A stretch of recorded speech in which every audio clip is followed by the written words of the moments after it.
So my next resource that I chose was chompchomp.com. It is grammar instruction, which is very important to everyone that is an English teacher. My kids struggle quite a bit with grammar. Our school has tried websites like No Reading to help kids with it. The problem we have had with No Reading is that not all the content is free.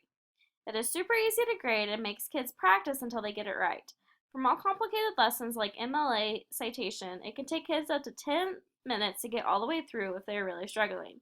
Another problem with No Reading is that students are doing the same thing several years in a row since they are just using the free version. ChompChomp.com doesn't make you change the sentence and offers handouts for those students who have lost the privilege of having an iPad. It's less drill and kill. There is also an option where you can do grammar exercise on Twitter, which allows more collaboration among students, which is the ISTE Students 2A. This website adapts the lessons that students need in a way that actually helps them without feeling tedious. ISTE Teachers 2A. This is a great option for my peers that are struggling to find an alternative to noreading.com. So, you enter it, Grammar Bites. So here's all the options. So you can do the daily grammar workout, which is cool on Twitter. You can do on there. And so that definitely adds more of a social media feel to it. And then there's the terms and things like that. What I really, really like, and then the exercises.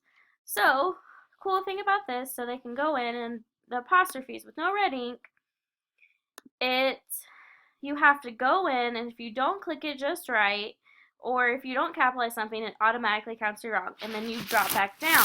So what's cool about this is is it right, is it wrong, is it right, is it wrong? Okay, so then they read it, okay, get it correct. So then it tells you up here why it is correct or wrong, okay?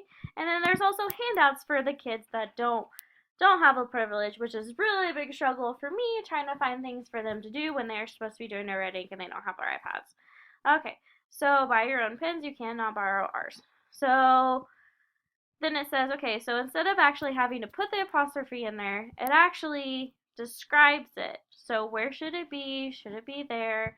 Things like that. So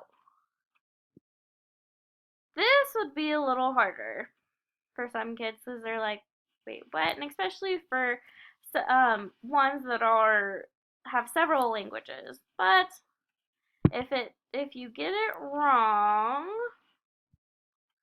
let's just get one wrong. See?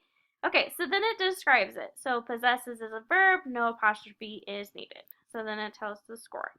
And then you could also look at the handout so you can see. So it's so much easier where it's not just online. This is a free grammar exercise. And I know some of this may be, oh no, this is a little too juvenile for high school students, but I'm telling you, they are struggling very, very hard.